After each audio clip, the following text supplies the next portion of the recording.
Bom dia, boa tarde, boa noite, pessoal, meu querido ouvinte, minha querida ouvinte. A gente está aqui mais uma vez em mais um episódio do Bem-Estar Capital. Dessa vez a gente trouxe um convidado de honra, mais um convidado do Livres, que teve a alegria, que a gente tem a alegria de receber, que é o Richard. Ele é assessor do Livres, ele está auxiliando o Livres na agenda econômica, mais especificamente na agenda administrativa e na agenda tributária, e ele veio aqui hoje para bater um papo com a gente. Quem é a gente? Sou eu, o Gelson. Depois temos o Luiz, do Evolucionários. E aí, Luiz? E aí, pessoal? E depois temos o Favaro, do Economia Mainstream. E aí, Favaro? E aí, pessoal, beleza? Beleza. Então, mano, hoje a intenção é que o papo seja um pouco mais descontraído. A gente não vai fazer esse esquema roda viva e tudo mais. A gente vai tentar fazer algo mais acessível para a população, mais acessível para você, ouvinte de casa, para tentar aproximar o debate de vocês e desconstruir alguns mitos e algumas desinformações que estão surgindo por aí. A gente espera que vocês gostem e, por favor, comentem quando possível, e a gente vai começar. O Paulo Guedes, ele vem falando, ele e a equipe dele, vem falando de implantar uma nova CPMF, ou seja, um novo imposto sobre transações financeiras, para compensar uma desoneração na folha de pagamentos. Porém, ao que tudo indica, tanto essa nova CPMF não funciona, quanto desoneração de folha de pagamentos também não funciona, porque em 2018 saiu o estudo da IPEA mostrando que a desoneração no governo Dilma não funcionou, não gerou mais investimentos por parte das empresas. Então, Rafael, eu queria saber o que você acha a respeito dessa proposta, dessa ideia da equipe econômica de criar um novo imposto sobre transações financeiras para financiar uma desoneração da folha de pagamentos das empresas. Olha, eu acho que a desoneração ela vem num tempo bom. Se você tiver alguma medida que possa gerar empregos, ela é bem-vinda, mas o problema é o meio que está sendo colocado e também a dicotomia que foi colocada. Então, basicamente, o governo criou uma espécie de narrativa de que a única forma de desonerar a folha é fazendo CPMF. E o que você falou sobre o mérito das desonerações também é um ponto muito importante, porque a gente tem uma experiência muito ruim com desoneração, mas principalmente porque a desoneração que foi feita até hoje, ela é sempre muito direcionada. Eu acho que, no geral, talvez diminuir o nível pudesse ajudar um pouco, mas por meio do CPMF, com certeza não. O problema da CPMF que está sendo colocada é que, muito provavelmente, ela vai ter alguns efeitos em cascata, ela vai prejudicar alguns setores que têm a cadeia mais longa, e para não ser assim, muito técnico, a gente vai acabar pagando imposto sobre imposto. Se você tiver alguma coisa que você precisa de muitas etapas de produção, você vai ter problemas com relação a isso, você pode ter um aumento de preços muito inesperado. É muito difícil estimar isso. Eu, para ser bem sincero, não sei até que ponto a equipe econômica, que tipo de modelo eles estão fazendo para estimar esse tipo de impacto. Não é trivial, o modelo para estimar isso deve ser muito complicado, e eu acho que a própria narrativa de que você tem um microimposto acaba sendo muito falsa. Eles estão pretendendo arrecadar perto de 120 bi com isso.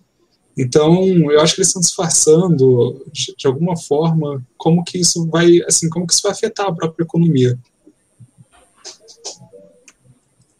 Perfeito. Eu queria fazer uma pergunta mais introdutória, assim, para a gente começar. Para todo mundo ficar bem ciente, a diferença das propostas tributárias que estão na mesa, né? Que tem uma proposta no Senado, uma proposta na Câmara, o governo tinha feito a proposta dele, o Executivo, né? E acabou que agora o Executivo estava barganhando com a Câmara para poder botar a CPMF na proposta da Câmara. Então, como é que está esse cenário? Como é que estão as propostas? Que proposta é qual? É basicamente isso. Olha, só para ajudar quem está escutando, são realmente várias propostas. Você tem a PEC 45, que é a proposta do API, com Baleia Rossi. Você tem a proposta do Senado, que é a PEC 110, do Raul. Você tem a proposta do Imposto Digital, que é essa nova CPMF, que veio do governo. E você tem a proposta da CBS, que é uma substituição do PIS e COFINS. Essas são as principais que estão na mesa, e daí a gente ainda tem algumas estaduais, como a do Rio Grande do Sul. Basicamente, a proposta geral é você tentar criar um imposto do tipo IVA, que é Imposto sobre o Valor Adicionado. A gente quer tentar tirar, uma das principais coisas que precisam ser feitas para corrigir nosso sistema é que ele não pode ter regras tão diferentes. Assim, cada município, cada estado consegue estabelecer uma legislação totalmente diferente sobre cada tipo de bem. Você chega assim, em discussões sobre uma Crocs, é um sapato de borracha, é um sapato impermeável. São discussões desse nível que a gente chegou. E uma das razões de se fazer a reforma tributária é para simplificar isso, de forma que não existe um incentivo para você ficar discutindo, meu produto é assim, então minha alíquota tem que ser menor, meu produto é assim, então eu tenho que entrar nesse regime. Essa, sim, é uma das grandes virtudes do que está vindo por aí, mas também é retirar a cumulatividade dos impostos. Basicamente, o que a gente tem hoje são impostos que incidem sobre impostos. Então você tem um regime que acaba sendo muito cumulativo ao longo da cadeia, e a ideia é que a cada etapa você tribute só o valor adicionado. Ou seja, se você pegar numa etapa de produção, farinha, por exemplo, e na próxima você faz pão, o que foi tributado da farinha, você já vai poder descontar do seu imposto, basicamente. Você paga só o que você adicionou de valor quando você fez o pão. Essa que é a proposta. Com relação à CPMF, ela muda tudo. Ela é muito diferente desses IVAs que a gente está falando. E um problema o IVA está sendo feito para retirar a cumulatividade. E daí a gente vai colocar um imposto que coloca cumulatividade. A reforma tributária está toda sendo desenhada para a gente poder ganhar competitividade. Esse imposto digital, a CPMF, provavelmente vai retirar a competitividade de algumas empresas, principalmente empresas que não usam muita mão de obra. Porque quando a gente vai falar de desoneração, por exemplo, a gente está falando de algo assim, que impacta muito mais empresas que empregam muito. Se tiver algum impacto, né, como já foi levantado aqui, se tiver um impacto, vai ser para empresas que empregam muito. Se a gente exonerar e colocar CPMF, as empresas que não contratam muito vão ter CPMF, mas não vão ter o benefício de exoneração. Assim, então, a gente tem vários problemas com relação a isso e, ao meu ver, apesar de ser possível criar um sistema jurídico com as duas coisas, economicamente elas entram em conflito. E eu acho que não seria adequado ter as duas reformas sendo feitas juntas. A de um IVA moderno e a de CPMF. E, Rafael, na tua visão, então, segundo a literatura mais atual que tem, e segundo as melhores práticas internacionais, o caminho para a tributação sobre bens e serviços é realmente o IVA, o Imposto sobre Valor Agregado. É isso? Olha, praticamente todos os países adotam um tipo de IVA. Um outro sistema que existe é o de sales tax dos Estados Unidos. Mas mesmo esse sistema, ele é praticamente só experimentado lá e ele não é um regime perfeito, assim. Talvez tivesse algum benefício se os Estados Unidos usassem o IVA, só que como é muito difícil fazer reforma tributária, o sistema deles não é tão ruim quanto o nosso, às vezes não vale a pena mexer em algo assim. No nosso caso, a gente tem o que a gente chama de pseudo-IVA. A gente tentou criar alguns regimes que pareciam com o IVA, mas que no fim eles acabaram sendo totalmente diferentes do que seria isso. Então, assim, com certeza, eu acho que de algum jeito a gente vai fazer um IVA moderno, mesmo que seja uma reforma pequena de PIS/COFINS ou de todos os bens juntos, de todos os tributos. Mas essa proposta que a gente tem de IVA, porque é mais de uma, né? Ela não mantém tipo uma alíquota uniforme para diferentes tipos de bem, ou mantém, e tipo também há uma preocupação muito grande no setor de serviços. Tipo, se você igualar, né, a tributação do setor da indústria com o de serviços, vai aumentar muito a tributação dos serviços e vai aumentar o preço dos serviços. Você pode explanar um pouco melhor para a gente essa questão, como é que está? A Câmara é igual à do Senado e como é que é a proposta? É uniforme, não uniforme, é diferente? Não, na verdade elas são diferentes. Por exemplo, a ideia da PEC 45 é dela ser o mais homogênea possível. Basicamente, você vai pegar qualquer tipo de bem e serviço tributado da mesma forma. Qual que é, assim, a pegada dela? Você vai ter impostos federais, impostos estaduais, impostos municipais, todos sendo agregados nessa reforma. Cada ente, ele pode estabelecer uma alíquota para tudo, mas ela é para tudo, ela é sem benefícios fiscais. Então, se um estado, por exemplo, quiser reduzir a alíquota dele, ele pode ter na parte dele uma alíquota menor. O que ele não pode é dar um benefício fiscal por meio desse IBS que é criado pela PEC 45. Na proposta do Senado, por exemplo, você já não tem essa uniformidade.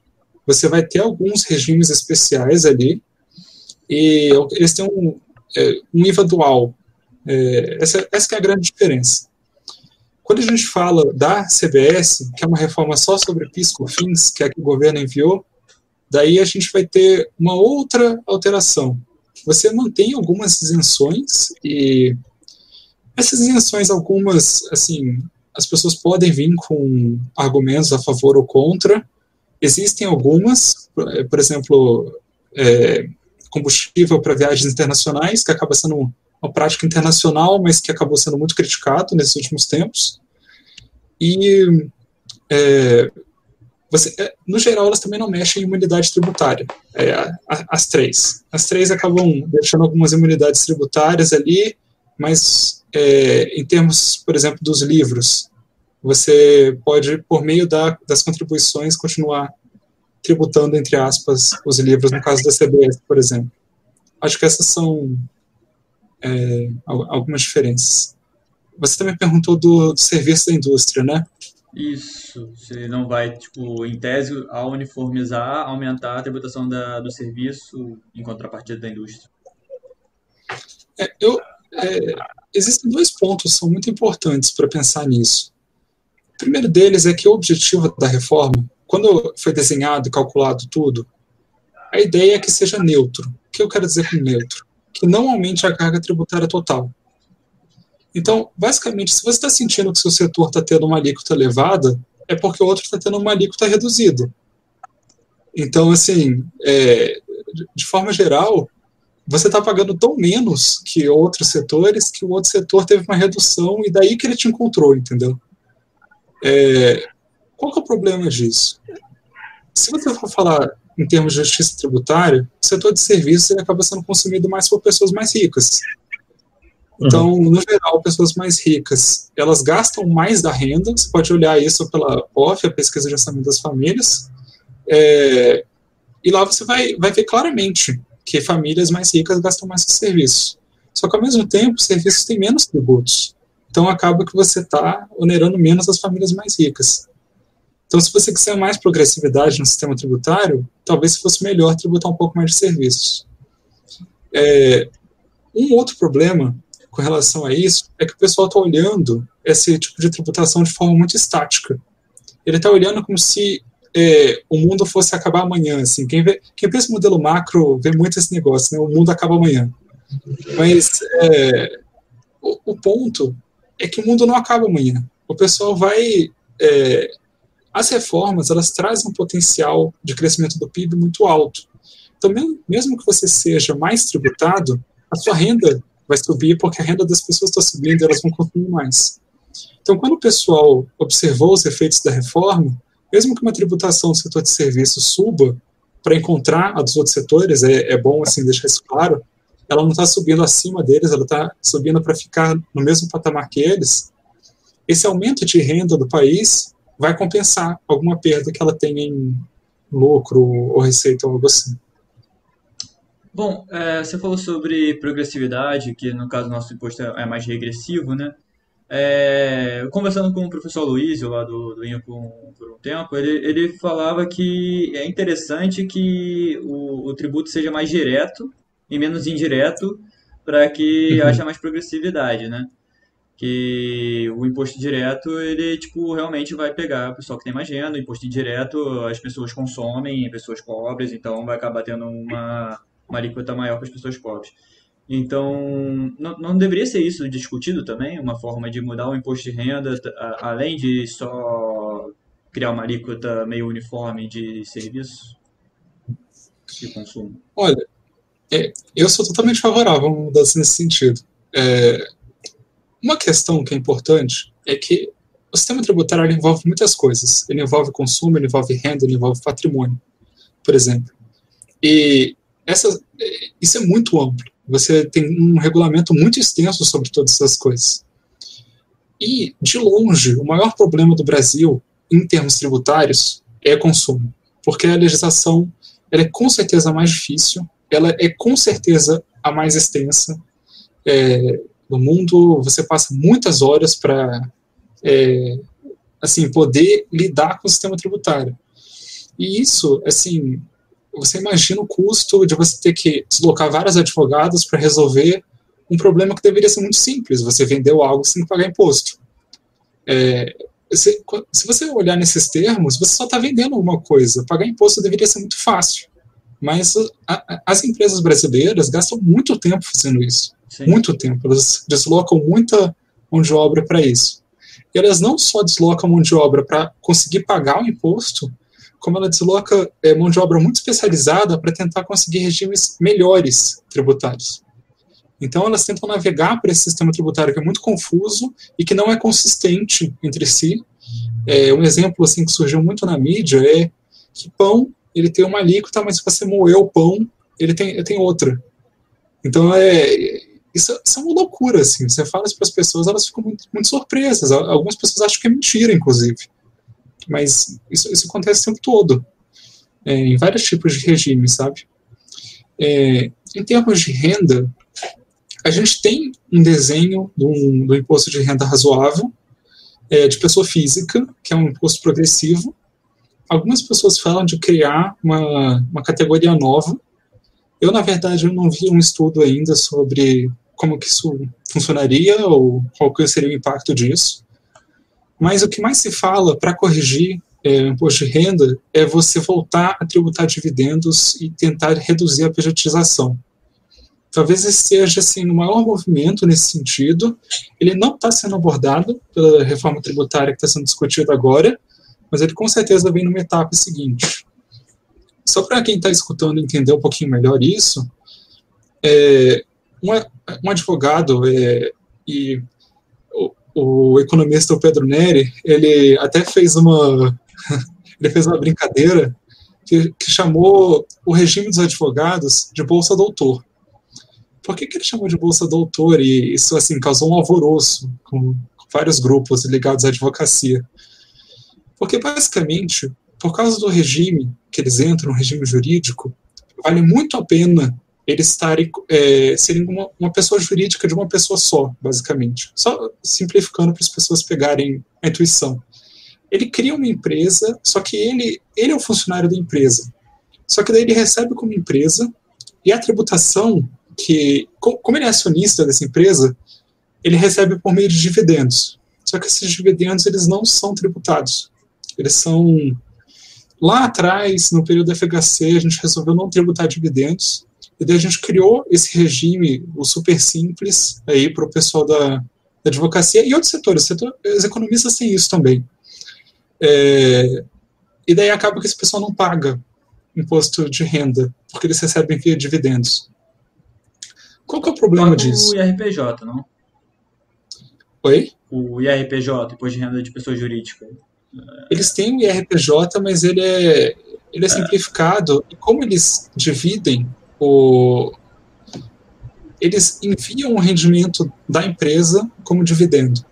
Então, quando você vai tributar para o IRPJ, você tem uma alíquota muito baixa, que se ele trabalhasse, se ele ganhar 10 mil recebendo por dividendos, ele vai pagar um imposto baixíssimo. Ele vai pagar algum imposto, isso é verdade, mas ele é muito mais baixo do que se ele fosse um trabalhador assalariado. Se você ganhar 10 mil de salário, você paga muito mais imposto do que alguém que tem um PJ e ganha 10 mil. Tipo, a diferença é 15% para 27,5%, não é isso? Uma coisa assim? A diferença é muito grande, é bastante grande. Então, na tua visão, será que seria melhor substituir o IRPJ por um imposto sobre dividendos? Ou não? Olha, essa é uma discussão que, assim, ela não é muito fácil, porque as empresas tomaram várias decisões baseadas nesse sistema. Mas o ponto é o seguinte: apesar de a gente não tributar dividendos, a gente tem um imposto sobre pessoa jurídica muito alto, que vai ser o IRPJ e a contribuição social sobre o lucro líquido, principalmente.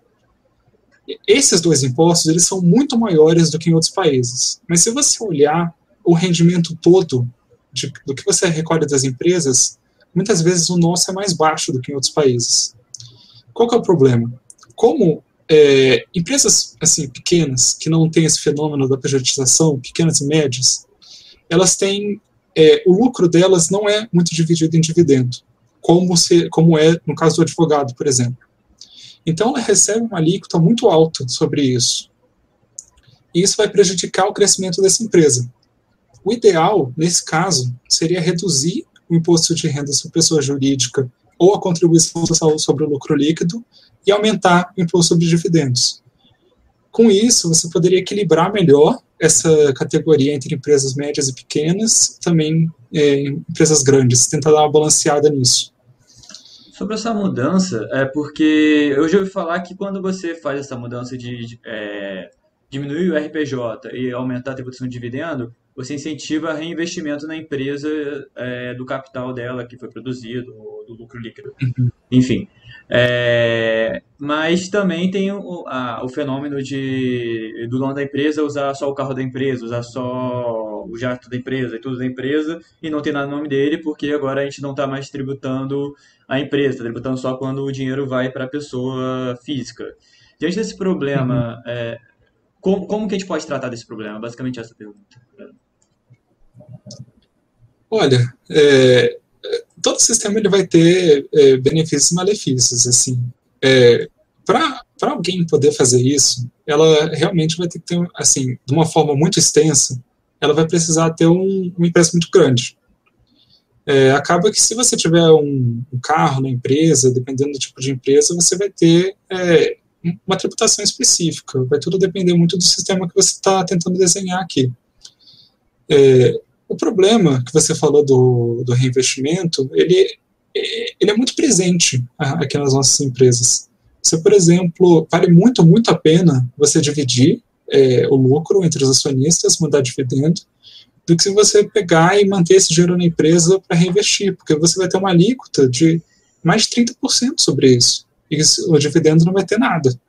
Então acaba que se você não reinveste na sua empresa, você, assim, ela não cresce, ela fica estagnada ali, a acumulação de capital dela fica meio estacionada. Daí, assim, comparar, apesar de você ter problemas, também como o uso do carro na empresa e tudo mais, a alternativa eu acho que é muito pior, assim, esse é o ponto que eu estou querendo chegar, a alternativa é de você ter um sistema que não tributa dividendos de nenhum.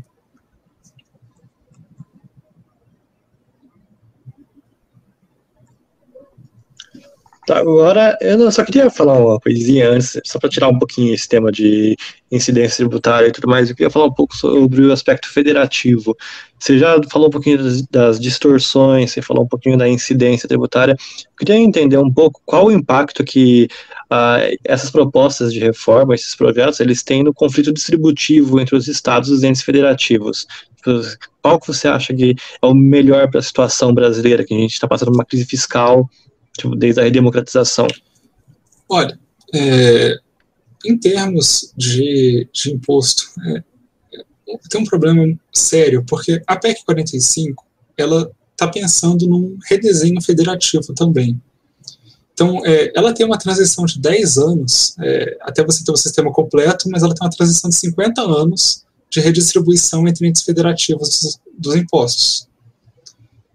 Qual que é o problema? O governo federal está olhando essa reforma e ele olha, estão querendo tirar a receita da União, né? Porque os impostos são mais concentrados na União. Então, se você vai redistribuir, vai sair da União para ir para os outros, né? Assim, ele já pegou esse ponto. Daí ele fez uma proposta de CBS e está falando também de CPMF. Daí, se você olha, por exemplo, da CBS, todo mundo que olha para ela está dizendo, olha, essa alíquota aí está muito alta. E a minha impressão é que ela está muito alta porque o governo sabe que talvez ele perca a arrecadação no futuro. Em termos de conflito distributivo, eu acho que, na verdade, o grande benefício da reforma, da PEC 45, por exemplo, é que você vai acabar com uma competição que foi muito ruim para o Brasil. Ao invés de só você falar de distribuição de dinheiro, os estados e os municípios, eles usaram o sistema tributário para tentar atrair empresas o tempo todo. E eles entraram em competição entre eles, mas não foi uma contribuição muito saudável. Eles fizeram uma guerra fiscal, basicamente, em que eles olhavam, olha, eu tenho uma alíquota aqui de ICMS e eu vou baixar para você trazer a sua empresa para cá. Vai ficar mais barato do que se você fosse para o meu estado vizinho, então vai valer muito a pena você vir aqui para o meu estado. O problema de quando isso acontece é que o mais eficiente, por exemplo, num exemplo, teria sido ir para outro estado. Então a empresa tomou a decisão de colocar uma fábrica, por exemplo, em um lugar mais ineficiente. E daí talvez ela tenha um custo maior de logística, tenha que pagar mais caminhão, tenha que pagar mais gasolina, tenha que pagar mais funcionário para distribuição, tudo porque a gente distorceu o sistema tributário e incentivou ela a agir dessa forma. Esse conflito entre os entes federativos, ele praticamente acaba com a PEC 45. A decisão que os estados passam a ter olha, o meu estado tem esse nível de impostos, eu decido o nível. O benefício fiscal, ele pode vir por outra coisa. Eu acho que parte dos benefícios fiscais pode vir por meio do IPVA, por exemplo, mas isso com certeza, vai ter bem menos efeito do que teve o ICMS.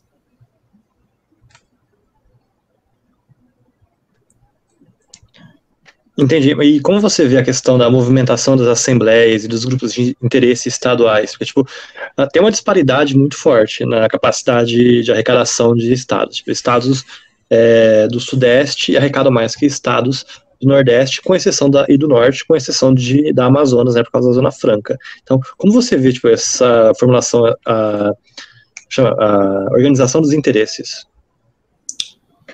Olha, tem um conflito que acaba sendo grande, que do jeito que a gente desenhou, a gente tem um regime que privilegia a origem. Então, onde você produz é onde o imposto vai ser pago, assim, em termos bem gerais.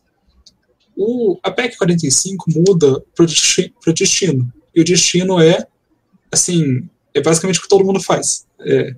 Qual que é o problema disso?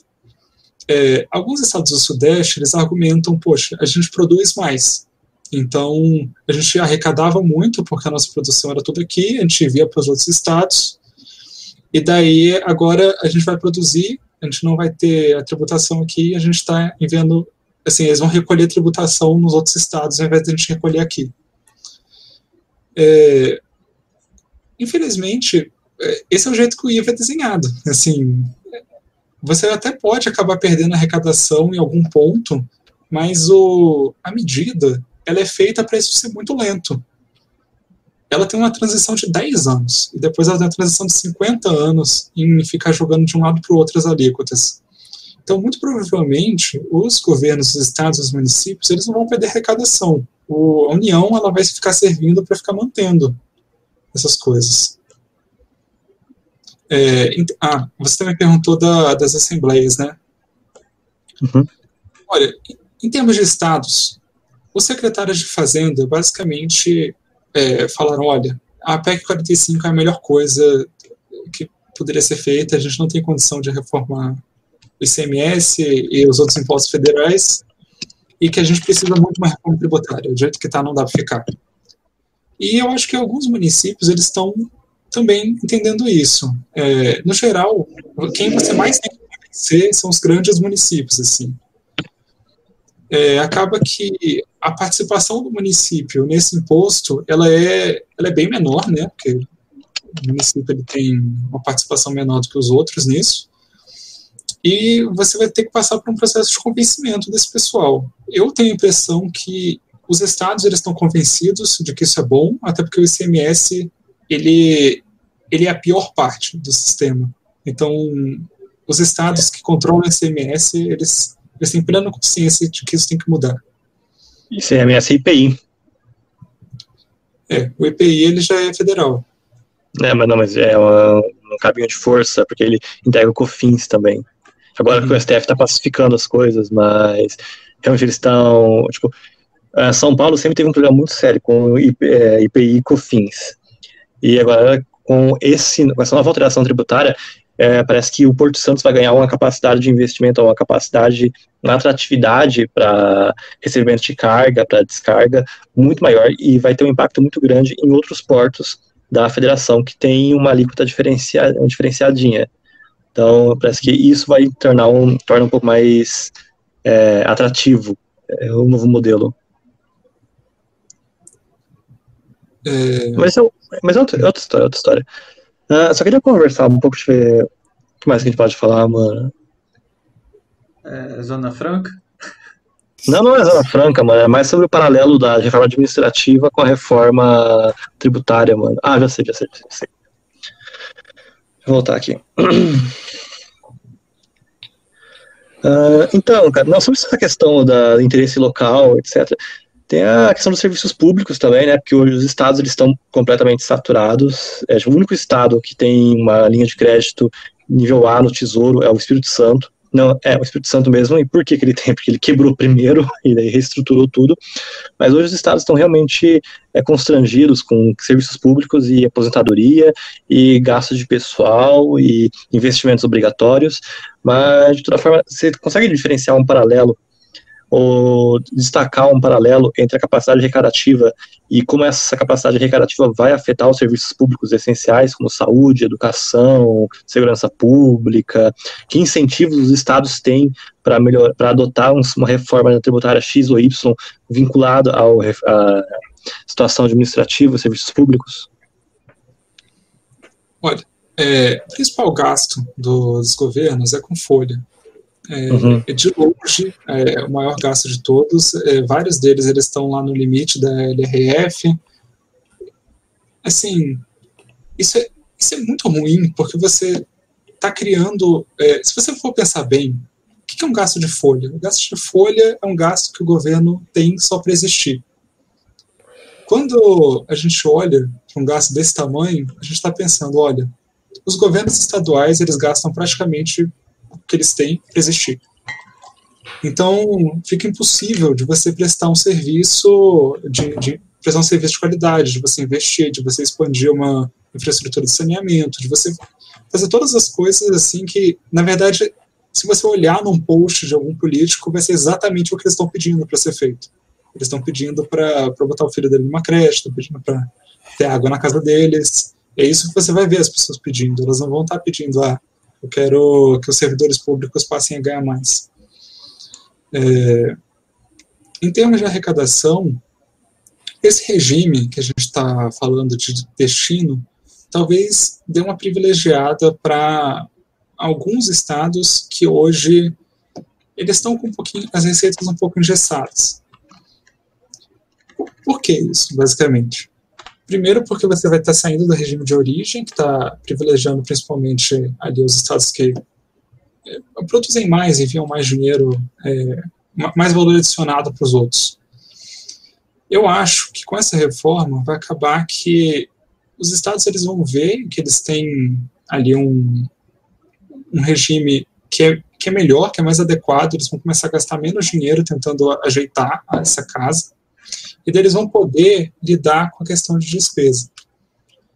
Para dar um exemplo, assim, por que é importante, às vezes, essa reforma tá vindo mais de cima? Pensa no Rio Grande do Sul agora. Ele teve que fazer uma reforma administrativa, muito porque era urgente fazer uma reforma administrativa. Ele tinha um limite de tempo até o benefício até a expansão do ICMS que fizeram acabar. Eles têm até esse final do ano, e eles precisaram sair correndo para tentar reduzir a despesa. E depois disso, eles propuseram, né, na verdade, uma reforma tributária. Eles não conseguiram emplacar para esse ano. Se essa reforma ela vem mais de cima, você já começa a corrigir vários problemas, você não tem desgaste de alguns estados de ter que fazer isso urgentemente, e eles podem começar a ajeitar a própria casa, lidar na despesa, porque com a reforma tributária, você vai ter a garantia da receita.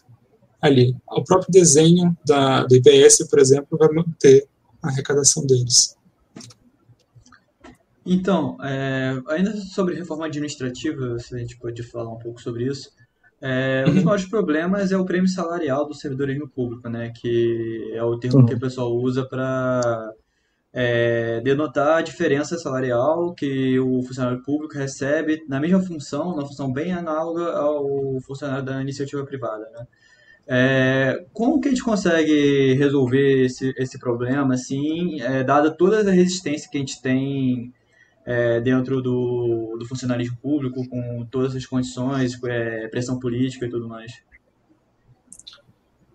Olha, agora, a reforma administrativa ela foi enviada, a gente inclusive está estudando isso no Livres.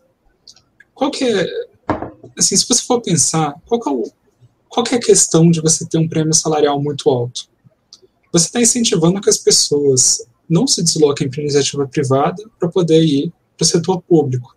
Mas quem paga o salário do setor público é quem está na iniciativa privada. Então, assim, basicamente você está dizendo, olha, se você trabalhar como advogado aqui no governo, ou não como advogado em si, mas algo análogo ao trabalho de advocacia, você vai ganhar infinitamente mais do que se você estivesse trabalhando no setor privado. Você olha algumas carreiras de entrada, às vezes as pessoas ganham 20 mil assim que elas entram. As pessoas têm 26, 27 anos e já estão com um salário que um advogado no setor privado demora muito tempo para chegar. Só que daí a gente tem um erro de desenho. Apesar de você ter esse salário que ele atrai as pessoas, ele atrai muito, na verdade, quem está no Distrito Federal sabe como é que funciona o mercado de cursinho, isso é um atrativo gigantesco, na verdade. Você tem uma situação que é muito, muito esquisita, que é a da progressão da carreira. Você pensa no seguinte, algumas carreiras elas chegam no topo em 15 anos. E daí você chega no topo da carreira em 15 anos, e esse topo da carreira não significa muita coisa. Na verdade, você não ganha nenhuma atividade adicional. Você basicamente teve uma progressão que é toda mais salário. O que você faz no dia a dia não muda em si, de você estar nessa progressão. E depois, você passa mais 10, 15 anos no topo da carreira sem ter a progressão na sua carreira. Então, apesar de você estar ganhando bem, você está estacionado na sua carreira. Um ponto que esse ponto ele não está na PEC de agora, é que o pessoal gostaria de reduzir o salário inicial e ter uma progressão de carreira que durasse mais tempo. Então, 15 anos para chegar no topo não parece muito razoável. Então, o que o pessoal quer você entra mais atrás, né, ganhando menos, provavelmente ainda com algum prêmio salarial, pelo que eu andei escutando, e daí você vai progredindo ao longo da sua vida, provavelmente durante todo o tempo que você estiver trabalhando. Se eu não me engano, existe um nível ótimo de prêmio salarial, só que no Brasil é muito acima desse nível ótimo, né? Não sei se você tem estudos para ter uma noção de qual seria o nível ótimo e tal, realmente. Olha, hoje o prêmio, na média, assim, você encontra carreiras que estão em 96%, assim, é o dobro, a pessoa ganha o dobro do equivalente. Com relação ao ótimo, você sempre tem que balancear algumas coisas. A primeira delas você quer atrair gente boa para trabalhar. E para atrair gente boa, você tem que ter uma carreira boa, basicamente. Então isso tem que estar na equação, e eu acho que isso está sendo desenhado. Sendo bastante honesto, o pessoal está com a intenção, pelo menos, de tentar desenhar uma boa carreira. Ao mesmo tempo, se você não quer ter um prêmio salarial muito alto, e tem algumas razões para isso. Se você, por exemplo, se você paga 10 mil para uma vaga, mas você sabe que você conseguiria preencher essa vaga com pessoas com qualificação por 8 mil, por que você não oferece 8 mil? Isso é uma lógica de mercado, mas essa lógica ela não está no setor público, basicamente. O que as pessoas observam é que mesmo que você reduzisse o prêmio salarial, a demanda por concurso, a demanda por pessoas querendo entrar no setor público ainda seria muito alta. Então, você conseguiria reduzir, e cada carreira tem um tipo de redução, que seria o ideal, e daí você poderia reduzir esse prêmio sem prejudicar a qualidade das pessoas que estão entrando. Só que, nesse quesito, a gente acaba tendo um problema que existem muitas carreiras no setor público. Então, definir um nível ótimo para cada uma delas é impossível. Assim, são muitas carreiras mesmo. As pessoas... Assim, não, só um ponto, tipo, o Nércio Menezes e o Nemer, eles têm um estudo sobre isso, até um de vários estudos, que ele consegue desenhar, falando que a discrepância principal, esses 90%, estão mais limitado na seara federal. Tipo, na seara estadual, está razoavelmente sob controle, e na seara municipal, no ente federativo municipal, está até abaixo, tem um déficit de paridade. Então, você não acha que esse é um canal para você analisar sobre o valor ótimo? Com certeza. A primeira coisa é que você tem atividades muito diferentes nos níveis, né? Assim, grosso modo, se você está mais no nível municipal, você acaba prestando mais serviços diretos, né? Assim, grosso modo. Claro que você tem gente lá no federal que presta serviço direto e gente no municipal que não presta. Essa questão do prêmio, quando você vê assim, um servidor municipal, por exemplo, parte muito, por exemplo, de salário, por exemplo, enfermeiro, você tem o salário de professores, que são salários que muitas vezes eles ficam baixos, porque se você der um aumento para um salário assim, você tem um impacto sobre a folha gigante, porque são vários professores, por exemplo. E daí você acabou chegando num equilíbrio ruim, talvez, em que os professores estão ganhando muito pouco, só que ao mesmo tempo qualquer coisa que seja dada a mais desequilibra muito a equação. Ao meu ver, assim, eu acho que o prêmio salarial da União é tão alto, mas tão alto, que você tinha que corrigir isso e fazer redesenhar o Pacto Federativo, desconcentrar dinheiro da União, colocar mais para os municípios, para você poder dar um espaço para estados e municípios respirarem. Eles estão com um limite ali, eles são muito apertados, e daí você vê o governo, e quais são as maiores exonerações que o governo está fazendo, assim, dinheiro que talvez não esteja sendo tão bem aplicado. Ele está financiando a Zona Franca de Manaus, ele está fazendo Simples, são exonerações gigantescas que muitas vezes assim, não precisavam ser feitas, ou poderiam ser feitas de uma forma mais racionalizável. Eu queria continuar nessa questão fiscal, mas mudar para o assunto Renda Brasil. Os dados mostram que nessa pandemia o percentual de pessoas vivendo na miséria diminuiu graças ao auxílio emergencial. Então, apesar da crise, os mais pobres melhoraram por causa do auxílio emergencial. E aí começa a se ventilar, está se ventilando essa questão de fazer o Renda Brasil, ou agora mudar o nome para Renda Cidadã, enfim. A questão é que não tem de onde tirar dinheiro. Aí, o economista Ricardo Paes de Barros e os economistas do Centro de Liderança Pública proporam a seguinte ideia de unificar os serviços sociais, abono salarial, salário família e tal, Bolsa Família, tudo em um único, e focalizar nos mais pobres. Mas o Bolsonaro diz que não quer tirar dos pobres para dar para os paupérrimos. O que o pessoal do Livres, qual a opinião do pessoal do Livres a esse respeito? Tem alguma opinião?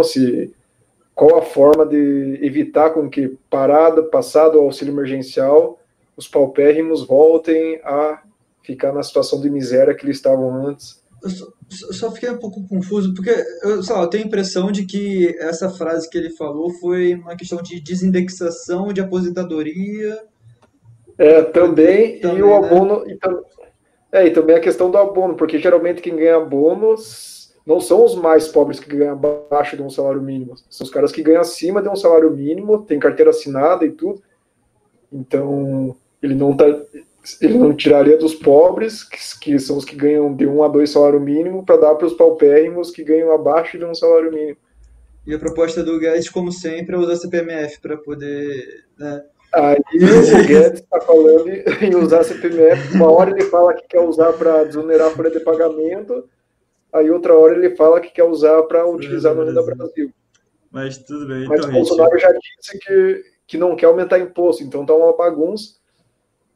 Então, como que você vê essa questão da arrecadação? Vai arrecadar para criar esse novo Renda Brasil? Tem como arrecadar de algum lugar, tirar de algum lugar para dar para os paupérrimos?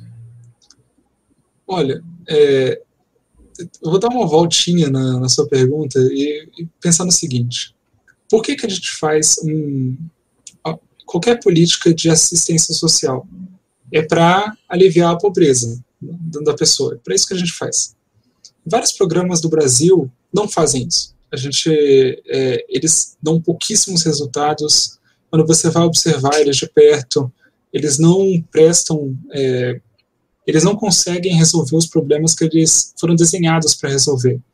E, na verdade, eu falo desenhados, estou sendo até muito simpático com essas políticas. Algumas elas foram sendo desenhadas sim, sem muito rigor. Elas foram surgindo porque as pessoas achavam que era justo e nunca alguém sentou e disse: isso aqui faz sentido, isso aqui não faz sentido. Então você tem um espaço de você poder pegar algumas dessas políticas de assistência, unificar e poder rechear melhor o orçamento. Qual que é o problema? Apesar de a gente ter algumas que são ineficientes, elas não cobrem o Renda Brasil. Você ainda não tem todo o dinheiro para cobrir o que seria esse Renda Brasil inteiro. E daí eu fico um pouco confuso para saber qual que é o valor que o governo quer dar. Assim, ele fala 200, ele fala 300, ele fala 600, e daí ele vai transitando para esses valores, e 300 para 600 é o dobro. Assim, você tem que ter um espaço fiscal 2 vezes maior, assim, grosso modo. Você acha que seria possível, por exemplo, acabar com a desoneração da cesta básica para poder investir nesse programa? Olha, a desoneração da cesta básica ela vai acontecer por meio da PEC 45. Daí a gente voltou para o tema lá do início. Uhum. Qual que é o problema da desoneração da cesta básica? Quando você está fazendo desoneração, você está privilegiando todas as pessoas com isso. Lá no Rio Grande do Sul, o pessoal fez o cálculo e eles estavam olhando, olha, para quem é pobre, para quem está lá no CadÚnico, por exemplo, a gente está deixando de arrecadar 180 milhões para esse pessoal não pagar imposto sobre a cesta básica, ou pagar pouco imposto, né, que eles têm 0% e 7%, são essas duas. Para as famílias mais ricas, as que ganham mais de 12 mil, eles estavam vendo que eles estavam gastando 380 milhões. Então, assim, se você tributasse a família mais rica nesses 380 milhões, você cobriria a desoneração da família pobre e ainda sobraria um troco bastante razoável, assim, porque o Leite adoraria ter 200 milhões a mais e manter benefício assim. Só que na prática, não dá para fazer isso, né? Assim, você não consegue tá lá no mercado e falar, me mostra seu imposto de renda, que daí eu decido quanto de imposto você vai pagar. Então, o método que eles estão criando para fazer isso é que todo mundo paga imposto, todas as pessoas vão pagar imposto sobre a cesta básica, mas daí se você estiver lá no CadÚnico, se você for pobre, você entra em contato com o governo, algum método de entrar em contato, por exemplo, no Rio Grande do Sul, você dá baixa na nota lá no sistema de nota legal deles, acho que eles chamam de nota gaúcha, agora eu não lembro certinho, e daí a gente te transfere esse dinheiro.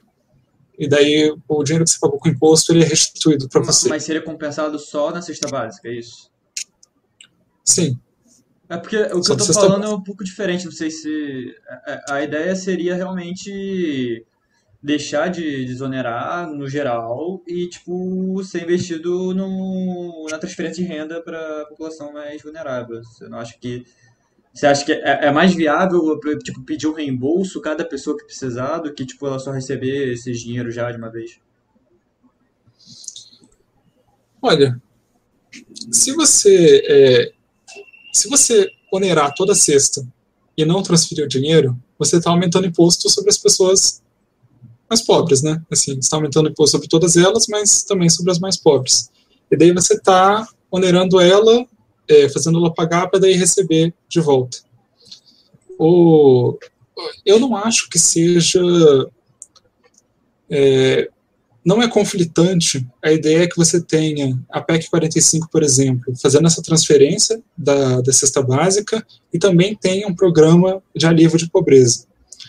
Por que eu não acho conflitante? Porque o CadÚnico, ele está incluindo famílias que ganham até 3 salários mínimos e um benefício de renda, ele pode, a depender do estado da família, ele tem benefícios diferentes.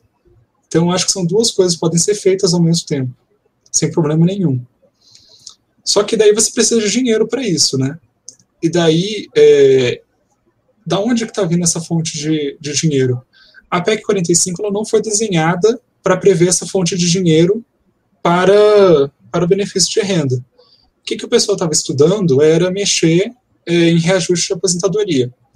Existe uma ideia de tentar desvincular as aposentadorias dos ativos e dos inativos. Então, quando você tem ganhos na atividade, eles não são transferidos lá para quem é inativo, por exemplo. E também transitou uma ideia de você mudar o BPC. E mudar o BPC é bastante polêmico em si, porque o BPC ele tem o benefício de um salário mínimo.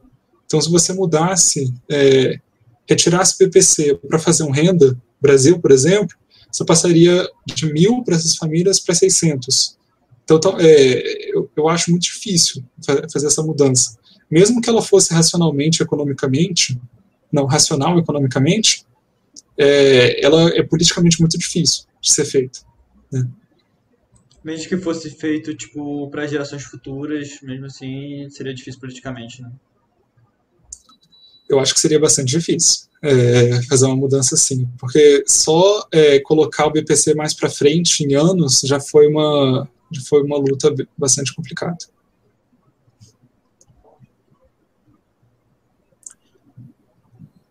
Muito bem. Mano, quanto tempo de gravação a gente já tem?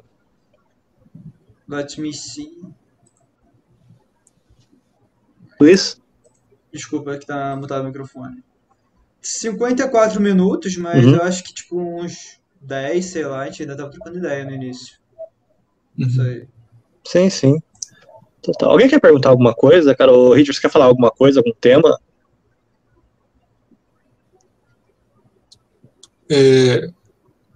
Foi mal, eu não estou conseguindo escutar seu voz direito. Desculpa. Então, alguém quer perguntar alguma coisa? Ô, Richard, você quer falar alguma coisa sobre algum tema, assim?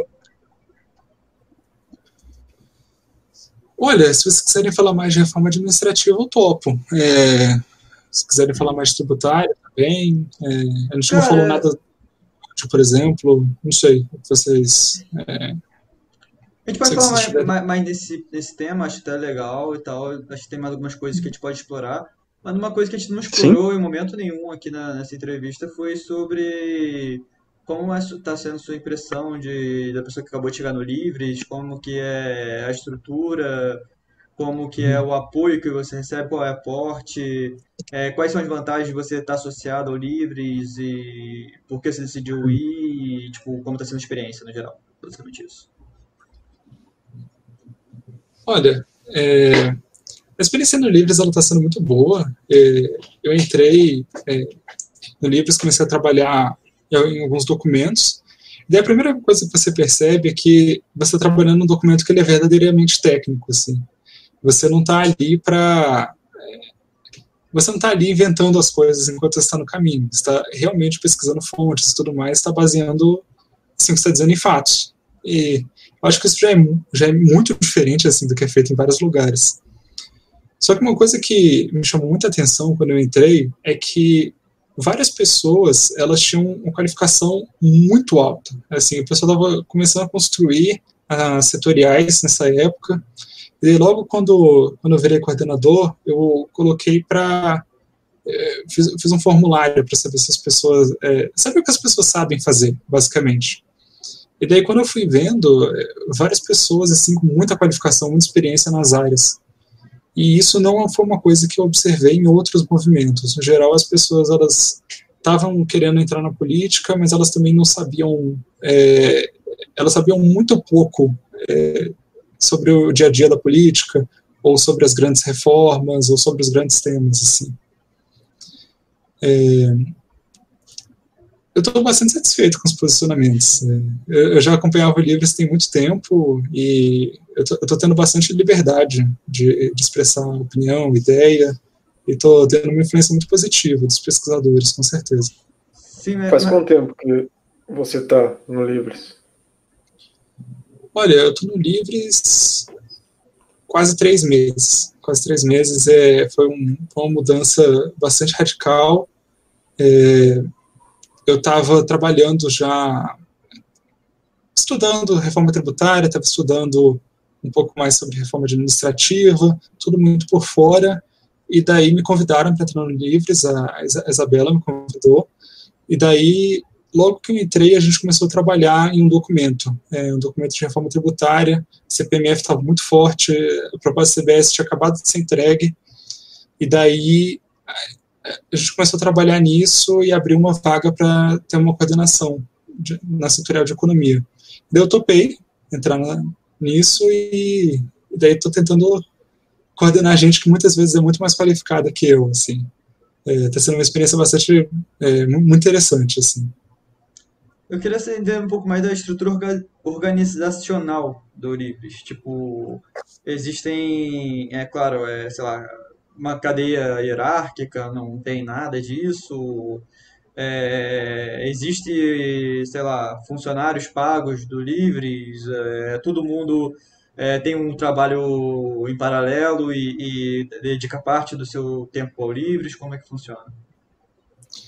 Olha, hoje eu sou doutorando, eu trabalhava antes na aviação, daí larguei para fazer doutorado, e daí hoje, enquanto eu faço doutorado, eu estou participando do Livres, eu não sou remunerado por isso, eu sou voluntário totalmente. Dentro do Livres a gente tem a estrutura que você tem os associados, que eles podem publicar texto, eles colocam as opiniões deles nos vídeos, livros de notícias, eles podem fazer alguns textos técnicos, e você também tem as setoriais. Essas setoriais, elas são grupos de associados também, mas que eles se interessam por um tema específico, por exemplo, como economia, que é a coordenação que eu estou. Mas você também tem da saúde, você tem o pessoal do meio ambiente, por exemplo, de direitos, você não tem só... A gente não fala só de economia dentro do Livres. Uma coisa que chama muita atenção é que você tem uma agenda de costumes muito, muito progressiva. Isso atraiu muita gente, principalmente porque alguns movimentos liberais eles negligenciaram isso no país. Várias pessoas viram isso como inconsistente, ou elas tinham muito apreço por esse tipo de agenda. E daí eles foram atraídos direto por Livres. E daí, além dessa estrutura, a gente também tem alguns pesquisadores, como, por exemplo, Paulo Gontijo, o Paz de Barros, a Helena. Existem várias pessoas que auxiliam, eles às vezes dão algumas dicas para as notas que a gente faz, eles fazem estudos muito mais acadêmicos. Mais ou menos assim funciona a estrutura. Eu tenho uma dúvida aqui, mas é melhor não colocar isso, Luiz, na edição. Tira. Tem alguém que... você falou que é voluntário, mas tem um pessoal, por exemplo, esses pesquisadores grandes aí, Helena Landau e tal, ou alguma outra pessoa que recebe, que é remunerado pelo Livres para fazer alguma coisa, sei lá? A estrutura do Livres, ela com certeza precisa que você, assim, banque pessoas, né? Tem gente que vai fazer a arte, por exemplo, para os vídeos.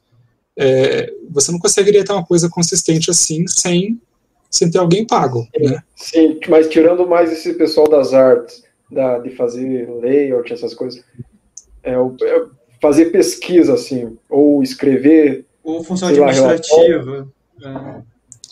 Olha, para ser bem honesto contigo, eu não sei se, por exemplo, os pesquisadores eles recebem para estar fazendo.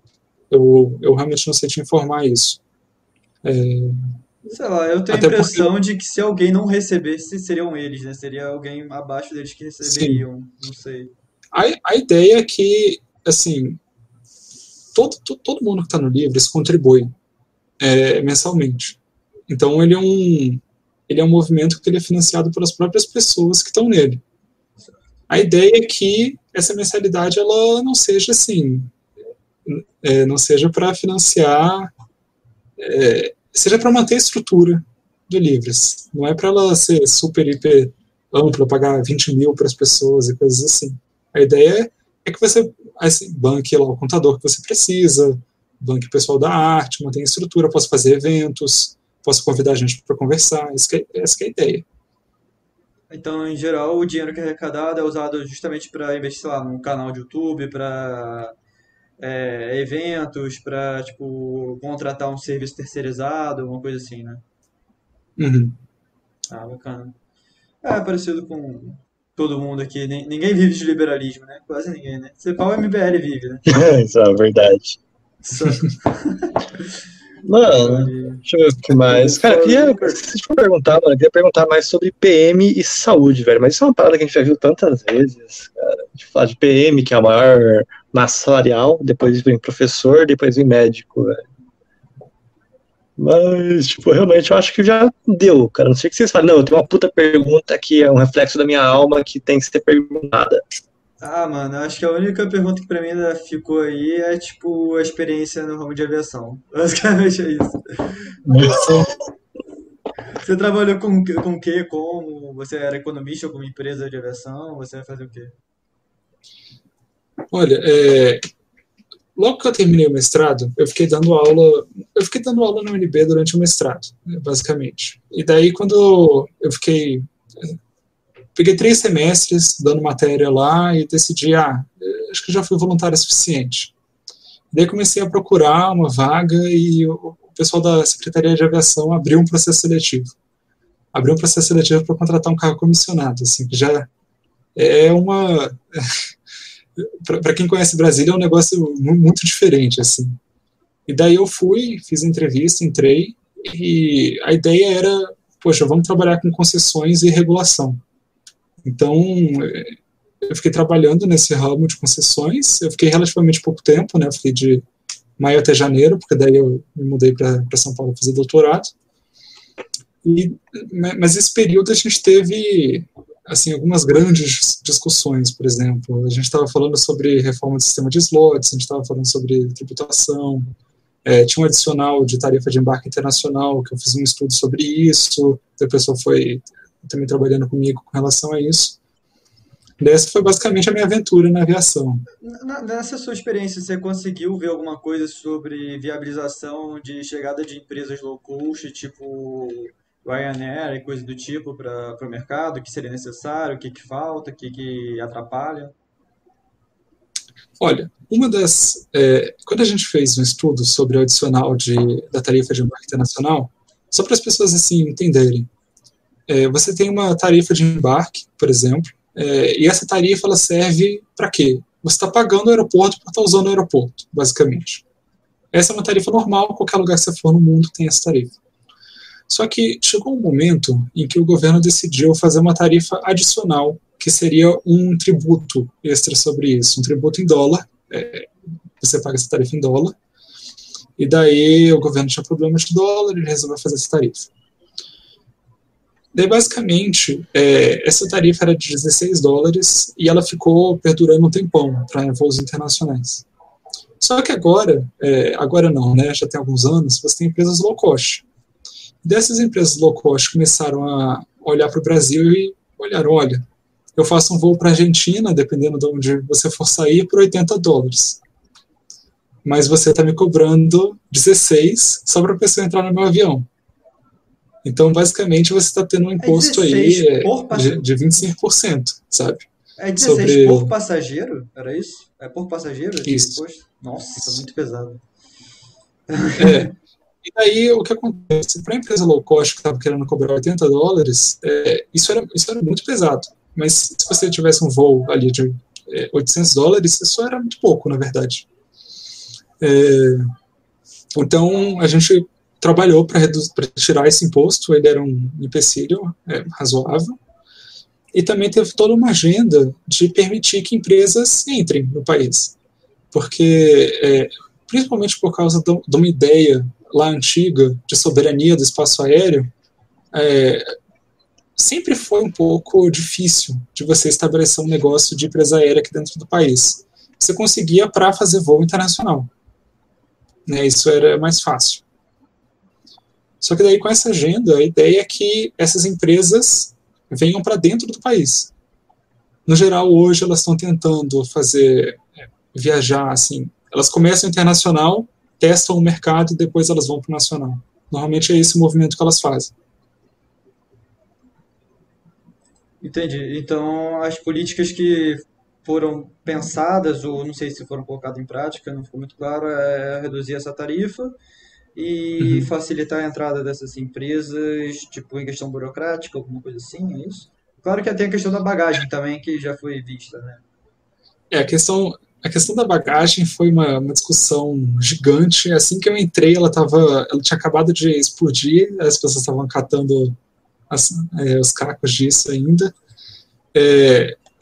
Basicamente, existia um subsídio para quem viajava com bagagem, né? Quem não viajava com bagagem pagava por quem viajava. E daí o pessoal acabou mostrando, tem cálculos mostrando que isso acontece.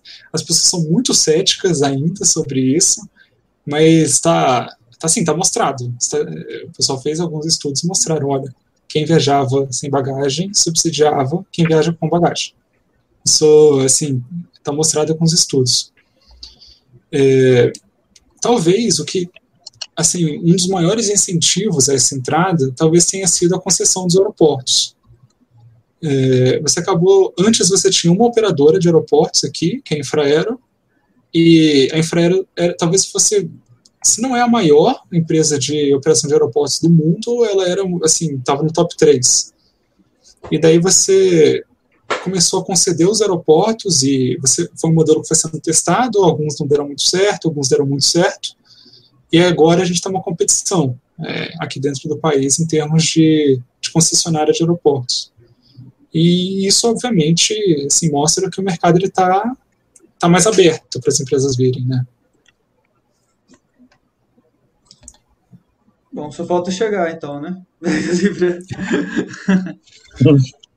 É um processo longo. Mas eu acho que vai chegar, velho. Na real, vai chegar. Ô, Richard, uma coisinha. Eu trabalho bastante com imóveis também, cara. Não que eu seja corretor. Eu trabalho, assessoro alguns fundos imobiliários. Eles estão confiantes na questão da retomada do crescimento do setor imobiliário, de novas construções e etc. Você acha que qual reforma você acha que vai ser melhor para o fundo imobiliário, para a construção civil? O ICMS, ele é, assim, cá entre nós, é uma selvageria o jeito que ele trata, né? Assim, é um negócio... Exatamente. Se você fizer um prédio de alvenaria, é mais barato do que você fazer um pré-fabricado. Então, assim... Detalhe, no Paraná fazem isso. No Paraná fazem isso. Eles fazem no pré-fabricado. Basicamente, assim, você tem uma estrutura que é muito mais eficiente, que é fazer pré-fabricado, e daí você tributa mais o mais eficiente. Daí você incentiva as pessoas a usarem o método mais ineficiente, que é fazer por alvenaria. Então, esse é o tipo de coisa que você precisa urgente consertar no sistema tributário, né? Você criou, por incentivo do governo, um incentivo a usar uma estrutura menos produtiva.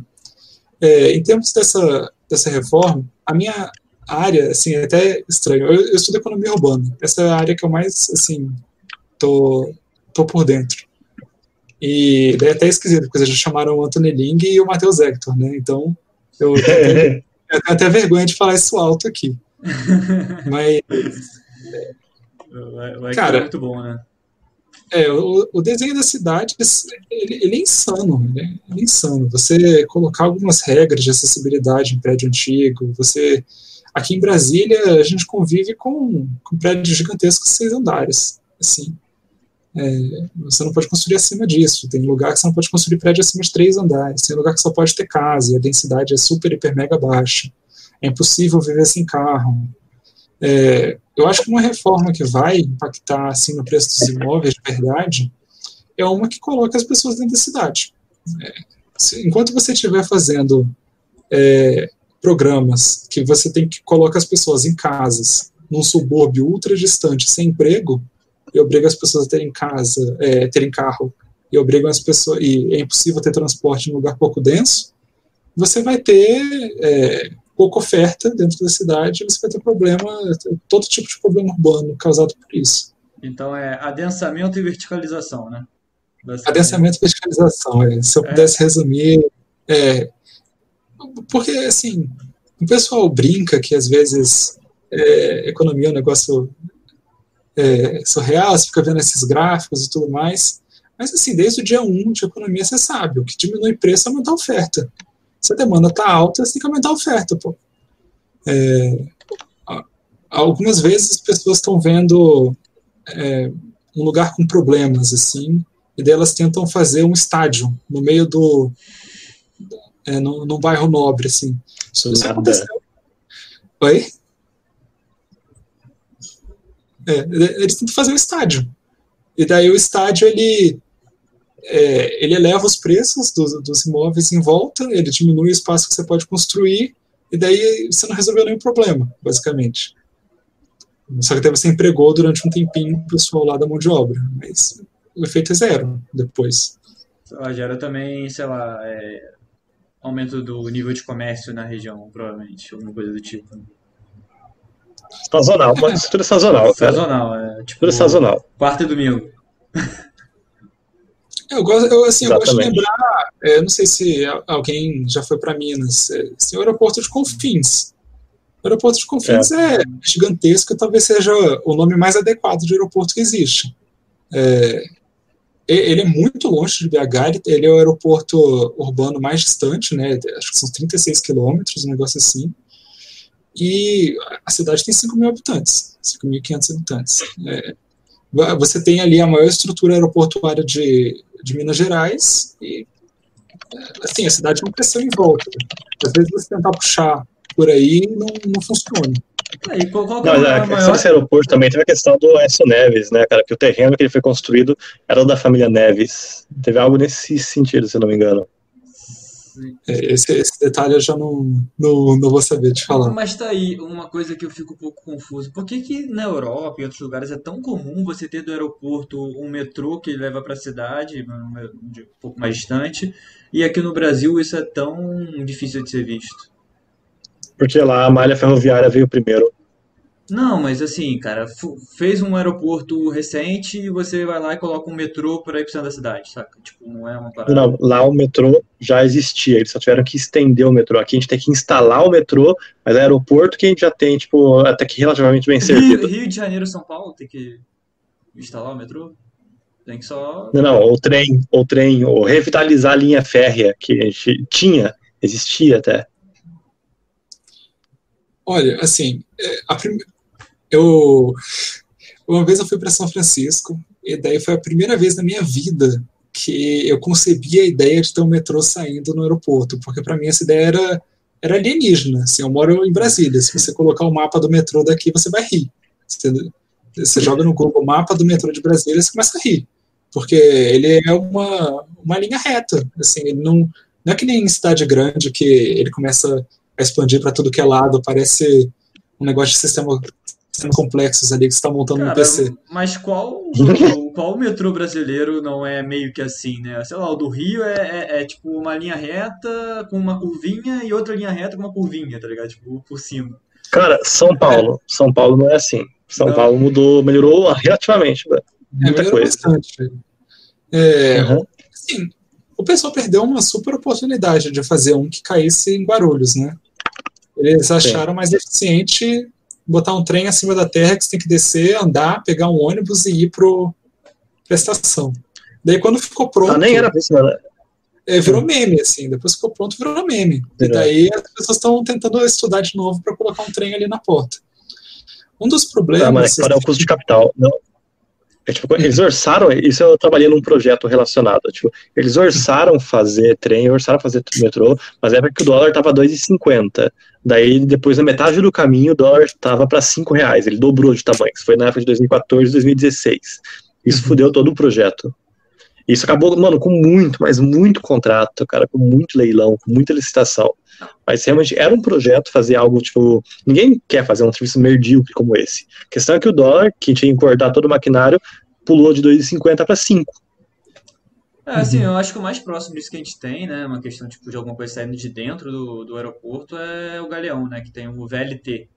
Mas, tipo, também não é como se você, tipo, saísse dentro do metrô, tá ligado? É uma parada, é um outro modal que você tem que fazer uma integração e... Ai, que isso. Eu acho que um dos problemas, assim, é que acabou que, se você for ver, assim, praticamente todos os aeroportos grandes do país, eles são federais, eles são da Infraero. A Infraero é uma empresa estatal, todos os aeroportos eram dela até pouco tempo. Eu acho que tem um grande, que é de Porto Seguro, que não é federal. E quem faz metrô é o Estado, né? Daí você acabou tendo um conflito que, às vezes, você queria que o pessoal do aeroporto ajudasse a construir a linha, daí você começou a ter... pessoal, ninguém vai para o aeroporto de metrô. Essa ideia, ela existe, assim. Quem que vai pegar uma mala e... E daí, assim, hoje as pessoas, elas pararam e olharam. Não, as pessoas pegam o metrô para ir para o aeroporto. Isso acontece em todos os lugares do mundo. As pessoas têm desconfiança dessa ideia. Eu não entendo por que aqui no Brasil as coisas são tão diferentes, cara. Porque você vai. Até na Europa, que é onde eu tenho alguma experiência, tipo, pô, você vai em lojas, tipo, elas não ficam tão cheias quanto no Brasil e parecem que estão mais saudáveis financeiramente do que as daqui, que se não tiver, tipo, uma muvuca, daqui a pouco tá fechando, saca? Porque que, tipo, sei lá, mano, aí, tipo, pô, as pessoas andam de trem, andam de metrô, tipo, com mala, pessoa rica anda, saca? E, tipo, por que que aqui no Brasil, tipo, tudo é diferente, cara? Eu não consigo entender, sinceramente. Você já refletiu um pouco sobre isso? Ou não? Olha, se você for ver a estrutura urbanística, assim, de alguns lugares, eu penso que o Jardim Europa é um símbolo do que não deve ser um sistema urbano. Mas tem um mais ainda. Aqui em Brasília existem os lagos. Tem o Lago Norte e o Lago Sul. Em Brasília. São regiões enormes, elas são muito extensas, que você praticamente só tem casa. No caso do Lago Norte, você tem alguns prédios hoje, mas ele foi desenhado para só ter casa. Então, ônibus lá praticamente não passa, metrô não chega, não tem metrô, e todas as famílias, elas têm carro. Daí, se você for medir a renda, é a renda mais alta, assim, per capita do país, basicamente. Daí você, assim, nesses lugares, você não tem emprego, basicamente. Não tem emprego, você não tem... ninguém trabalha no Lago Norte, por exemplo. Então, as pessoas que ficam andando por lá, elas fazem o quê? Elas vão na farmácia, elas vão na padaria. Mas lá não tem... Elas não tem como trabalhar lá. Eu acho que parte do problema é que a gente, de certa forma, a gente criou zonas em que, olha, aqui você pode ter um negócio. Você pega assim, um prédio, ao invés do prédio ter um comércio embaixo dele, é obrigatório ter uma garagem, por exemplo. É obrigatório, você não pode decidir não querer ter uma garagem no prédio. E esse tipo de coisa é muito ineficiente. Você poderia ter uma loja ali que gera empregos, o cara, ele literalmente fez uma loja embaixo do lugar que ele mora. Eu acho que isso atrapalha muito na saúde financeira das empresas, porque as pessoas elas têm que se deslocar muito para fazer qualquer coisa. Então, gente, esse foi o Richard. Richard, muito obrigado por aceitar conversar com a gente hoje. A gente adora receber gente do Livres, a gente adora conversar, porque é um pessoal super engajado, super propositivo. E, mano, foi uma alegria. Eu acho que o Luiz e o Favaro gostaram também. Queria agradecer a Isa por ter providenciado o convite. A Isa vai estar aqui também no podcast, a gente só está ajeitando o dia, quando for possível para ela, porque ela está toda enrolada também com as questões da USP, o caramba. Mas enfim, gente, espero que vocês tenham gostado da entrevista, desse papo que a gente teve. E o que você achou, Luiz? Você achou que foi um papo bom? Cara, eu achei muito bom, muito agregador, a gente conseguiu falar de muita coisa, o Richard tem muita experiência e trouxe pra gente, sabe? Tipo, informações muito preciosas. Muito bem. Favaro, algum comentário final? Super proveitoso esse debate, essa conversa. Muito obrigado, Richter. Como é que é? Richter? Richter. Ok. Beleza, é isso. Gente, eu agradeço muito o convite. Sempre estou à disposição para conversar, tanto no podcast, quanto no Zap, quanto no bar. Podem contar comigo e agradeço muito por espaço.